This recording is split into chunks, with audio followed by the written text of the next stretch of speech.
Hi, we're in Introduction to Statistics. So, first of all, I think we're bombarded with statistics everywhere we turn. You get on Facebook or you go into Twitter or anywhere. You see reports, lots of numbers, lots of percentages, lots of facts. So, what's it all mean? Can we learn anything? Can we make any conclusions? So I think it's time that we need to learn to apply statistical thinking. Well, I think that's otherwise known as skepticism. Don't take things as facts until you can dig into them. So let's dig a little deeper.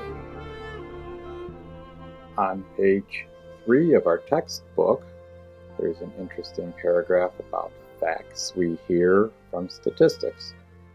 2 different reports were released within days of each other on whether or not people believe the country was on the right track.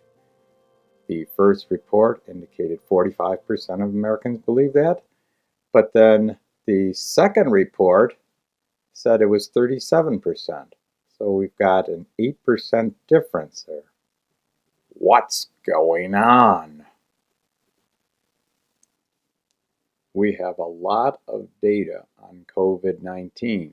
We're about a year and a half into the worldwide pandemic, and for all this time since March of 2020, we have been getting COVID-19 numbers of cases, number of deaths. We get positivity rates.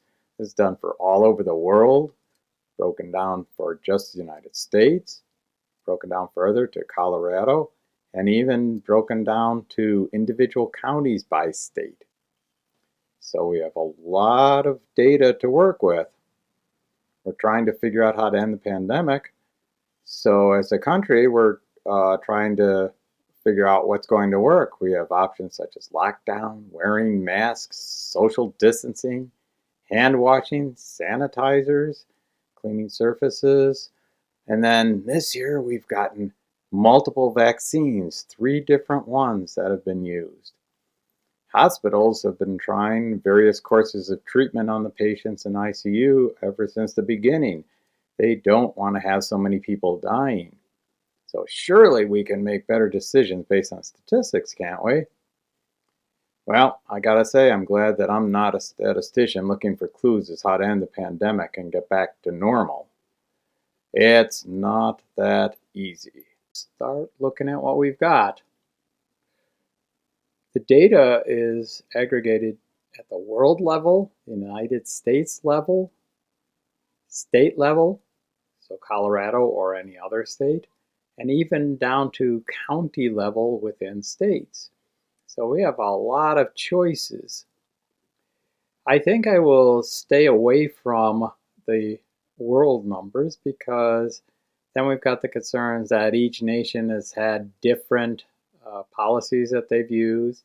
So let's stay away from that. Still, we've got in the United States, there are many millions of people that have tested positive for COVID. So we have a very large data set, even without the rest of the world. Okay, here's a look at the US totals on July 23rd. We have these single data points for cases and deaths, and then we also have change in the last 2 weeks. Well, that's okay, but since things vary a lot over time, let's instead look at the US timeline graph through July. Notice it's got some strange stuff here. We've got the 7-day average, which is the reddish color, and then we also have 14-day daily average. The reason we have these is because if you look at the individual days, sometimes a day or two gets missed in the reporting, and then they get a catch-up a day later. So you'll see these little gray, thin gray spikes all through the time period. All right, here's Colorado. Notice that Colorado has a very similar shape, so I don't think we're going to have a problem using the general United States to kind of say, well, how are things going here in Colorado? Over the last 16 months, several major decisions have been made on how to deal with the pandemic. In the beginning, that the numbers were increasing very rapidly. A number of states went into lockdown, and people were told to social distance and try and keep apart. So then a number of states said, okay, let's open up again. People were happy to be out and about again, and we had a bigger increase during the summer. There was more restrictions people could do, whether they had to wear masks or not, and things started dropping, and it looked pretty good till we got to fall. Some schools that opened, some states that quit all the restrictions and said, let's go back to normal. And things started growing alarmingly fast. Then we had holidays. So family visiting, and suddenly we had a massive spike. Things started to settle down at the beginning of the year. People took it more seriously, and so it dropped off. By June, July, we were at numbers that hadn't been seen since the very beginning. And numbers started going up again. We thought things would keep going well, but no. So now what? What should be done currently, given that the vaccines are out there and people are asked to wear masks and socially distance, but yet we seem to be hitting a peak that's greater than we saw last summer. What do you think? You should believe what this man says because he's wearing a suit. In late April of this year, 2021, Tucker Carlson had a segment where he questioned why the government had not suspended the administering of vaccines based on his analysis of reported statistics. He stated that based on government reported numbers, almost 4,000 people died after receiving the vaccine. That worked out to an average of about 30 deaths per day. He continued by pointing out that other vaccines over the years with far lower number of deaths halted for further study to make sure they were safe. At the end, he had a conclusion that the numbers are probably low, underreported from CDC, and officials are refusing to answer why they are not suspending use of the vaccine. The long-term effects are not known. So why are we continuing to vaccinate people? And it appears to me that many anti-vaxxers were inspired that day. Let's just take a closer look at his analysis. Let's take a closer look. There's this concern about we don't know the long-term effects of the vaccine. True. Let's balance this equation out by saying, what are the long-term effects of getting sick with COVID? But again, we don't really know yet. Now let's look at the numbers that were used. After all, in statistics, we're interested in numbers.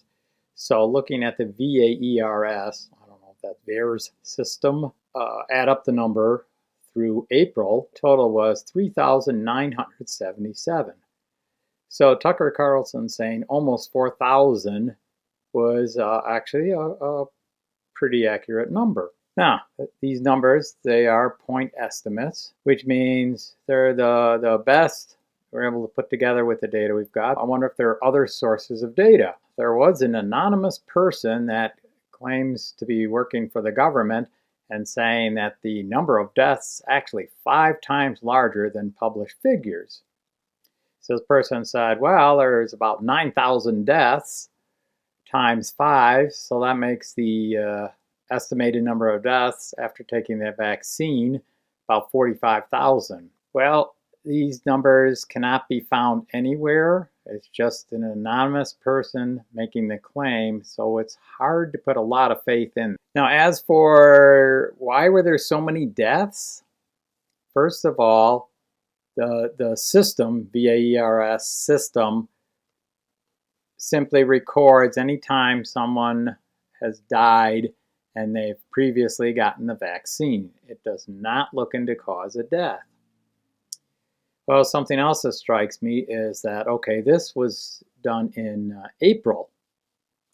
At the time in April, in Colorado, the people getting the vaccines were the ones with serious immune problems, or they were over age 70. I remember this because my wife and I, in our late 60s, had to wait until we were finally allowed to join the queue to get vaccine. I wonder how many people over 70 years of age died that did not get the vaccine. You will notice on the chart that as the younger people began getting the vaccine, because it moved down in age groups, so when it started getting into younger, healthier people, notice that the number of reported deaths dropped significantly.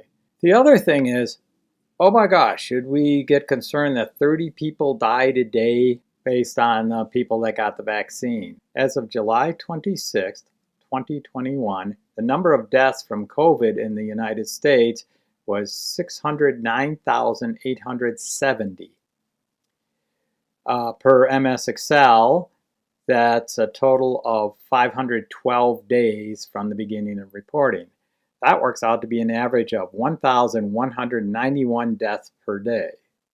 So even if the vaccine were causing 30 deaths per day, it's saving over 1,100 deaths from the virus. Okay, how are the vaccines doing so far?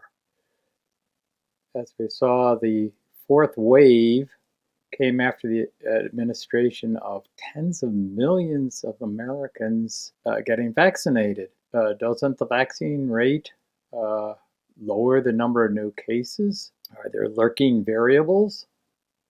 Well, one might be, what about these people that do not want the vaccine? Is there a relation we can see there? This is a graph from a Denver Post article. I've included the text, or part of the text, outside this video, but here we have graphs of vaccination rates and election results. So it's fairly straightforward. We have a percent of the people that voted for Biden. So further to the left on the graph is people that voted for Trump, and to the right is the higher Biden vote. Looking up, we have the percent of the population, and again, this was the adult population, and you can see there's this general trend from the bottom left moving up toward the upper right.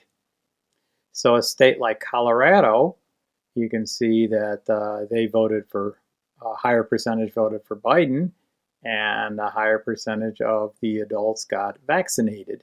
If you take a state like Mississippi, there you're going to see a case of they voted more for Trump, and they have very low vaccination rate. Well, if we look at the latest map of hotspots in the United States, and again, the latest was end of July, you can see that the hotspots tend to be in those states that voted more for Trump. Yes, they are having the higher rates.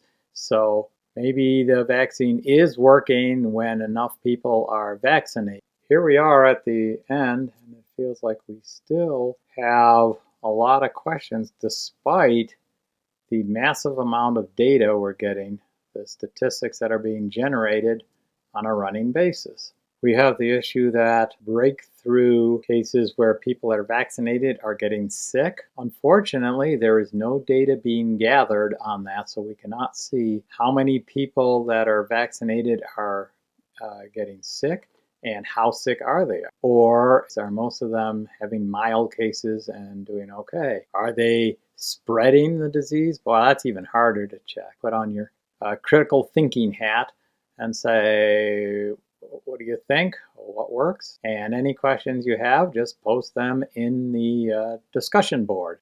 Thank you.